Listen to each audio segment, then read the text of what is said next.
his commentary on Surah Al-Falaq, he comments the notes he took himself from the Shaykh. And he says, he gives a parable explaining Surah Al-Falaq and the different kinds of harms it protects us from.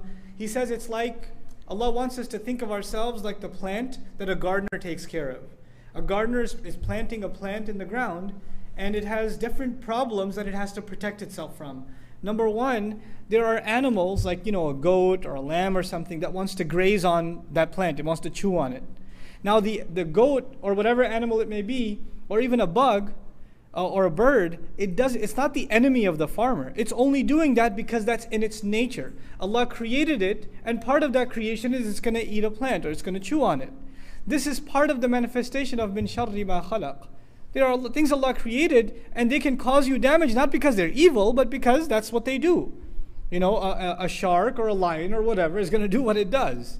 And it's not because it's evil, it's just it's acting out in accordance with its nature.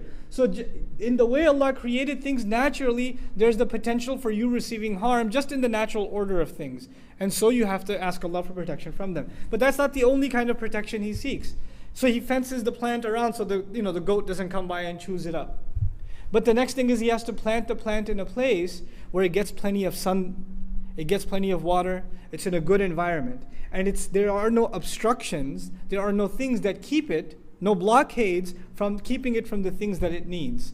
We ask Allah, وَمِن شَرِّ غَاسِقٍ إِذَا وَقَبْ. And this ghasaq and waqab, the barrier of dark, keeping you from what you would otherwise have access to in the light of day, is just like that farmer who wants that there are no blockades. There are no obstacles in his path. And the obstacle for the human being clearly becomes the dark of the night. Then he says the third element is that what if you have too much water or too much sun? You get overwhelmed. And the plant, he specifically gave the example of the plant getting buried under snow or getting flooded with water, being overwhelmed from an outside element. وَمِن شَرِّ النَّفَّاثَاتِ فِي الْعُقَّدِ. I mentioned to you before, when people, their sorcery is done on them, they feel like they're being suffocated from within. They feel like they are being pressured, or there's this heavy burden inside of them. That's the feeling of someone who magic has been done on. And finally, he protects his garden and his plant from an enemy who wants to harm him. It's not just the elements. It's not just he wants to make sure it gets enough sunlight or whatever. Not just the animals. But there's an actual enemy that wants to make sure his plant is destroyed. How does the surah address this enemy? وَمِن شَرِّ حَاسِدٍ إِذَا حَسَدٍ. So from every angle, just like that plant the gardener wants to protect, Allah Azza wa Jal wants to protect ourselves. And He wants us to seek protection for ourselves. So this surah is about protecting yourself from physical kinds of harm that may afflict you. The next surah will be about spiritual harms that can afflict you. So there's the body being protected in Surah Al-Falaq, and the ruh and the nafs being protected in Surah Naas from waswasa of shaitan and evil company and things like that. The final comment on this I want to share with you about the hasidun, the people who have hasad against us. Who is on our side? What do you have to worry about? People, Muslims, getting all paranoid. Man, they have this many weapons, and they have these many agents, and they've got this, and they've got the other, and all this conspiracy theory. Who do you have on your side?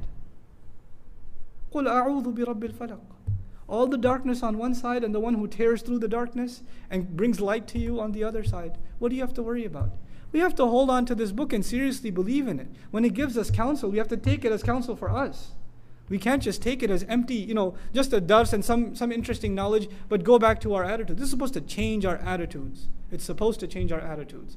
I pray that Allah Azza wa Jal gives all of us the strength to change our attitudes. May Allah make us unified with the Quran. May Allah give us a comprehensive understanding of it. I just want to make two announcements before.